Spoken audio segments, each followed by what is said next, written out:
Hello, and thanks for tuning in to the Decolonising Development Research Podcast. In this episode, I sit down for a one-on-one interview with Dr Medinat Malefakis. She lectures on the humanities, social and political sciences at ETH Zurich. Her research focuses on development cooperation in contexts of conflict, terrorism and humanitarian displacement. Given the centrality of peace and stability to all development work, Dr Malefakis is well placed to give important insights into the interplay of peace building, development and decolonisation.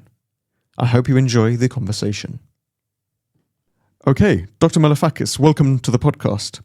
Could I ask you to summarise your research interests for those of our listeners unfamiliar with your work? Thank you very much. So basically, I do research in conflicts, terrorism, humanitarian displacement, peace building, and the overall intersection of digital technologies with all of these themes.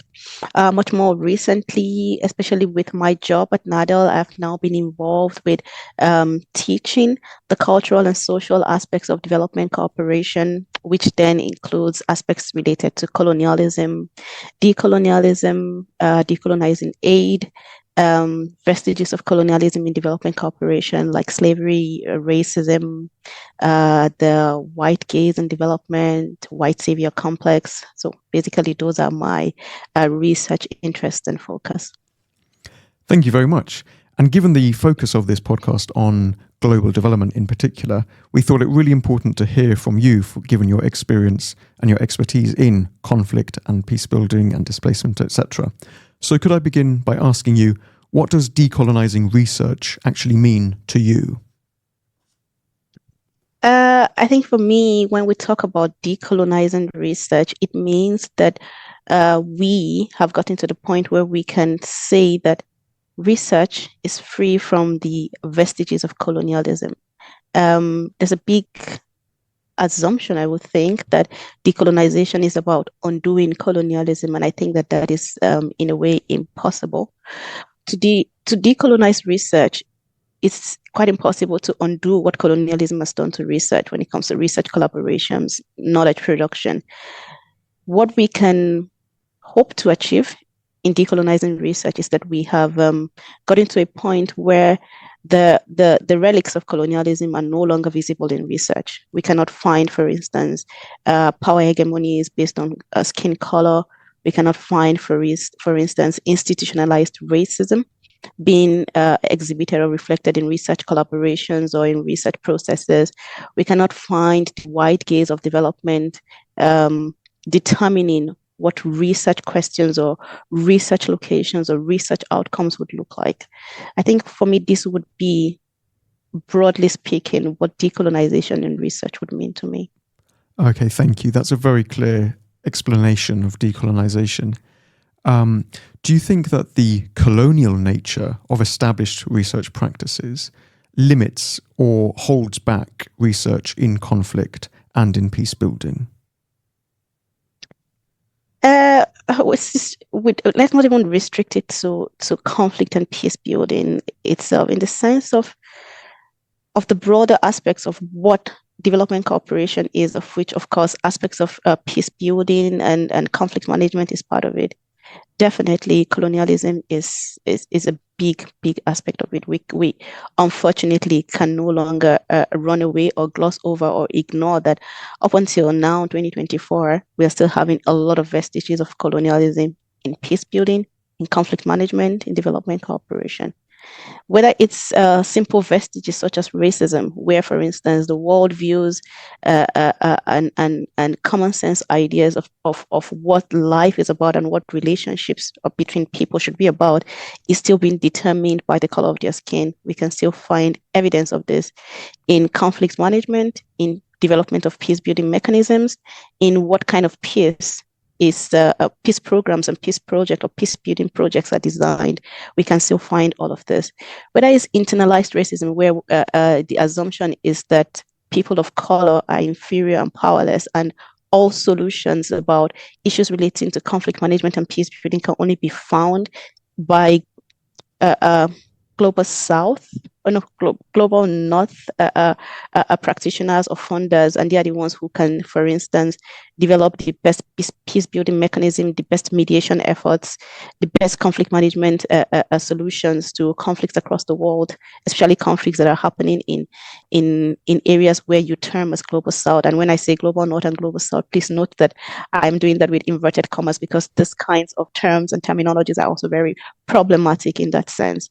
We can find very big relics of white gaze and in matrix and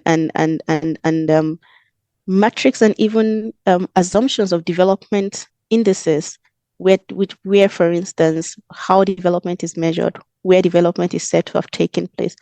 The indices that determine who or where is developed is also of Western origins, and how this also permeates in development cooperation as well as in conflict management is very visible. So the signifiers of progress are still, up until now, determined by the Western gaze, the white gaze. The signifiers of how much a society has come of age, what peace means, how conflict is supposed to be managed, how mediators or who can be defined as a mediator in a conflict context, what kind of inputs are taken in peace building mechanisms, what kinds of knowledge are acknowledged, contextual over technical expertise in developing peace building projects. We can see white gaze in all of these instances. And of course, the white savior complex, this assumption that affected population in conflict-prone societies or in areas that need peace building cannot solve their own problems until some external actors come and tell them what the problem is, solve it for them with their own insights, solve it for them with their own knowledge. These are all relics that we still find contemporarily in conflict and development, and they trickle down in from local to federal to provincial. So it's not like it's a multi-level, multi-prone issue that we're still dealing with contemporarily. So if established practices are marked by, as you say, this the savior dynamic and the white gaze, two really important concepts, what does decolonial research actually look like? Perhaps we could start with partnerships. What do decolonial partnerships or collaborations look like?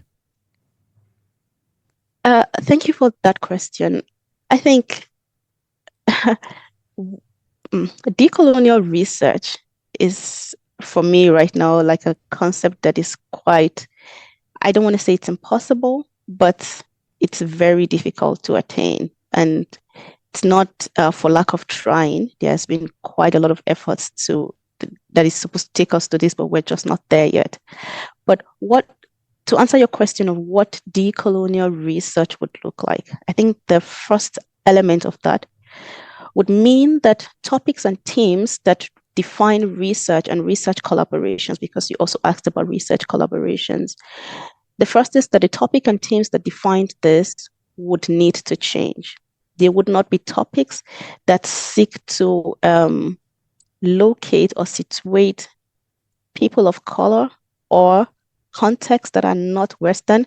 They would not be topics that seeks to situate them under the white gaze of development, in this sense, where various topics that would look like, for instance, how do we study the effects of poverty in Rwanda, or effects of malaria on children in Niger and Chad. When these kinds of topics or these kinds of themes still dominate research partnerships or research collaborations, when these kind of themes are still developed from Western donors and funders, of course, they already situate, they already perpetuate the power hegemony, they already perpetuate a difference in understanding of the people affected. So there is developed world who do not have malaria anymore, they've been able to eradicate malaria, and that is development to them. And now we want to go to find out in other contexts, in other countries like Niger, what is the impact of malaria. And so this kinds of topics and themes really, really need to change. That's the first one. I think the second would have to do with understanding right from beginning, from the onset of research design, what the task distribution in research processes would look like. So it should not be a research collaboration or a research project where the task distribution that involves, for instance, data collection, documentation and presentation of research result, where all of this is determined by the color of your skin or by who the funder is or where the money for this research project is coming from. For decolonized research, task distribution amongst research collaborators would have to be based on competences, experiences that are related to the ongoing research. And this task distribution should be, like I said, developed from the onset. It's not something that is assumed. It's not something that is not discussed, something that we just assume that everybody understands who and who should do what, and this is how it's going to be.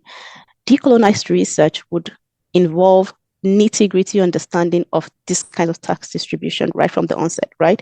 And it's not in decolonized research would not be in situations where collaborators from non-Western countries who are then mostly not the funders are reduced to such mundane tasks like booking hotels for the Western research collaborator to come when they want to do data gathering, or organizing transportation and all such mundane tasks. But they are incorporated based on their competencies and based on their expertise into what is duly meant for them, right? In task distribution also, I think it should be noted that data grabbing does not have a place. We have seen instances where, especially during COVID, it was impossible for Western collaborators to come to specific contexts to collect data for specific research. And when eventually this happened, the people who actually did the data collection were not recognized as this. It was just like primitive acquisition primitive extraction at its best. So these kinds of data grabbing would not have a place in a decolonized research setting. I think also, if we want to talk about decolonization in research, especially in research collaborations also, the rigidity that has been established as what a research process should look like by, of course, Westerners and Western donors would have to be eliminated. There's alternative forms of knowledge production. There are alternative forms of research and methodologies. There are alternative forms of doing research that should not continue to be determined by what a specific or a certain group of people think is based on their skin color. I think this would also have to be eliminated. It also means, I think, in my opinion, that research results should be informed by the people who are being studied, by the affected population, wherever they are. Research themes should be moved away, like I said earlier, from the lenses of being from a specific category of people. There are quite a lot of things that need to be studied in the Western world. Just the global North has also issues that we can come and study. It doesn't always have to be that we have to look for this exoticism of other areas that are not the West, as if we are some object of attraction, whether it's research attraction and all of that. And this needs to change if we were talking about decolonized research. Thank you very much. That gives our listeners such a great idea of what decolonizing research needs to involve. And what you say is quite a bit more profound than a lot of the literature, I think. You know, it's not just sort of tinkering with existing methodologies or existing partnerships. You're pushing for something quite a bit more substantial, a bigger change to research practices, which I think is really, really interesting. I do want to turn briefly to the contexts in which research projects take place. And I think you've mentioned funders and institutions. How open and supportive, in your experience, are universities and funding institutions to decolonizing research and using these new, or rather, these different methods and approaches that you've spoken about? That's a very... the thing is, I think in 2024, we're still talking about, for instance, most of the examples that I gave you, because I try to come from the practical and not just the theoretical aspect of this, most of the examples that I gave you are not things that happened like in the past, and we're just drawing allusions from them.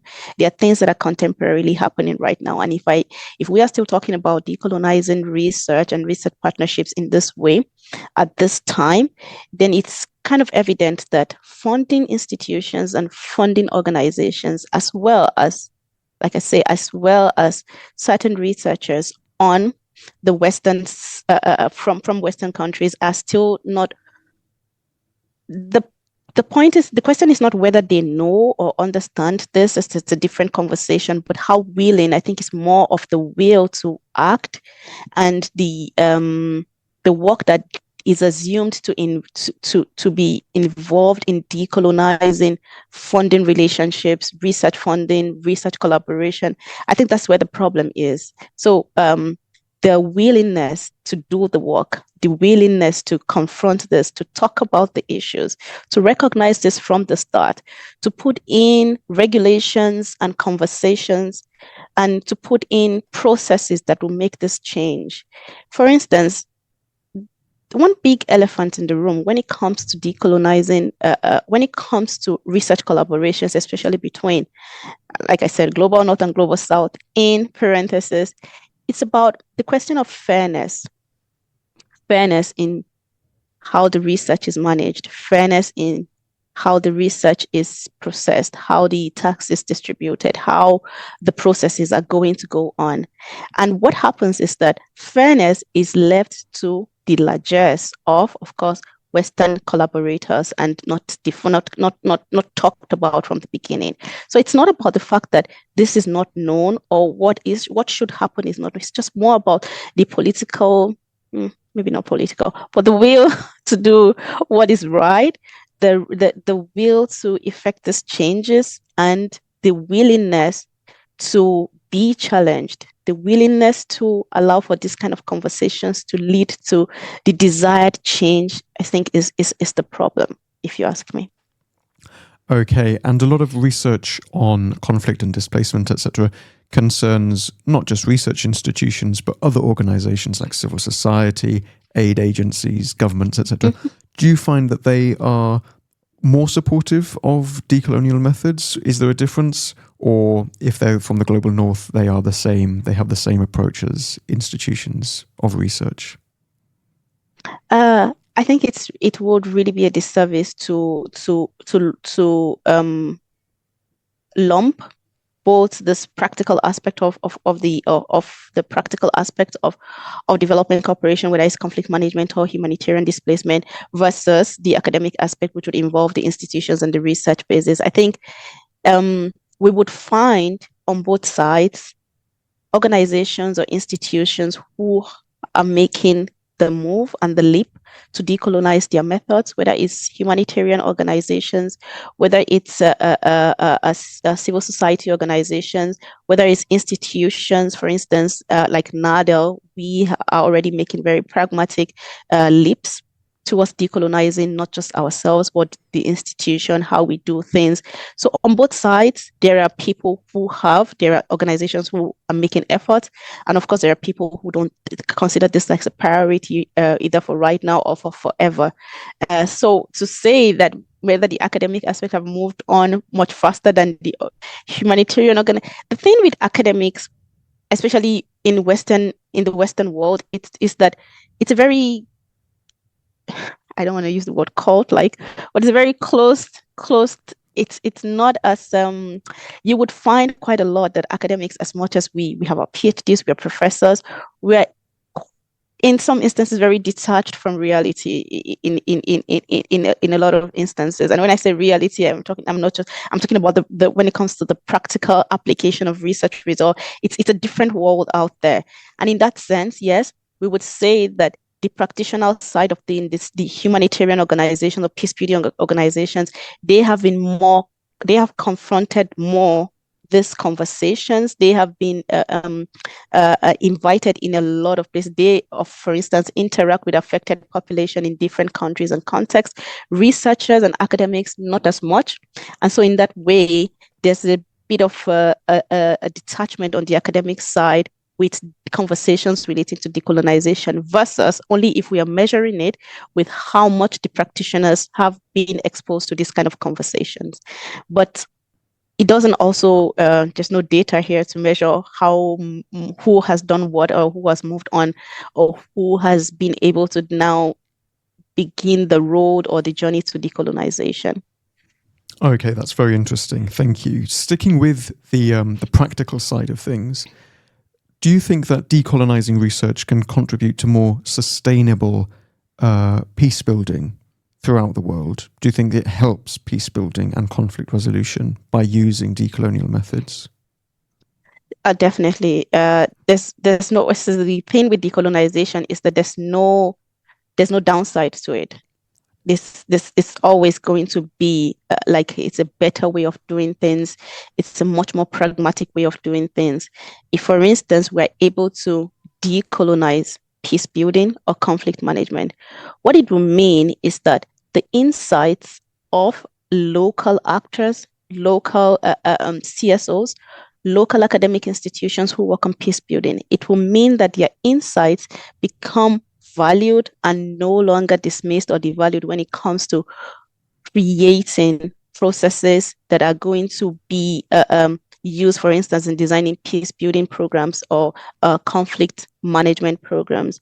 If decolonization happens in peace building and conflict management, or even in development cooperation, it will mean that this assumption that technical expertise of course, Westerners is more important than contextual expertise of the local actors. And this would trickle down, of course, into the kind of programs and projects that are being implemented in conflict context. If we are able to decolonize conflicts or development cooperation, it also means that this assumption that Western actors, because they are external to the context, and because they are external, they will be neutral in peace building and in mediation context, for instance, and that the local actors, because they are not external, cannot do this. I think if decolonization will mean that we do not have to work with this assumption in a way, right? If we are able to decolonize, it means that programs, researches, projects in this field would be co-created by not just externals, but also people that are affected by the conflict itself, or by the peace building, or by the development cooperation, or the humanitarian setting. They would be part of not just implementation, but project design, monitoring, and evaluation. And it will mean that it's much more pragmatic and fitting. The solutions that will be created are fitting and more adaptable to the context that these kinds of things are needed. So I don't see any downside when it comes to decolonization. I think it's really advantageous on both sides. And do you think by engaging local people and in co-creation, as you say, does that have a positive benefit for the impact in terms that it has a lot more public uptake and public support, rather than, say, a policy that's been imposed from outside by something like the UN or a Global North agency? So I think to answer this question, we can just use one example. It was just about a couple of months ago when the conflict in Haiti was at the biggest. It was in front. It was all over the news, and it was really like having such negative impacts on the affected population. And the US, of course, was one of the biggest actors in this conflict. And they decided that they would constitute a council who would then decide when elections are going to take place and how this was going to work. And of course, one part was that there was quite a lot of the conflict actors that were not invited to the table. But the fact that this solution was externalized and was not like homegrown and bottom up from affected population meant that it was going to fail. One of the biggest issues that the crisis is having is also because there's been a lot of external interventions that have not taken into consideration local insights and what affected population really wants. So this is a simple example of how this happens. It's not difficult to get the inputs and the insight of affected population. It's not so difficult to get all conflict actors on the table to have conversations. It's not impossible to get this done. In some instances, it's even actually cheaper to do this. When you talk about budget wise and how this impacts us, so there's the need to, and there's this confusion about locally led, locally implemented, and locally designed. And these are really three different things that in some instances do not work.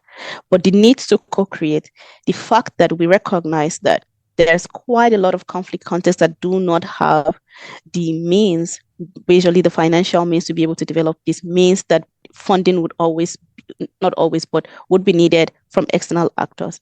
And when you bring the money for projects, we cannot eliminate the power that you hold. So there's no need to gloss over the fact that funders would always have this power hegemonics, but there's a need to balance it out with other things. So if you bring the funds, then the local actors or the local organizations or the actors in this conflict also need to have something in which they can favorably compete on the same level with you, the funding. So trying to eliminate, for instance, say you bring the money and then we try to gloss over that, and it has not worked, basically.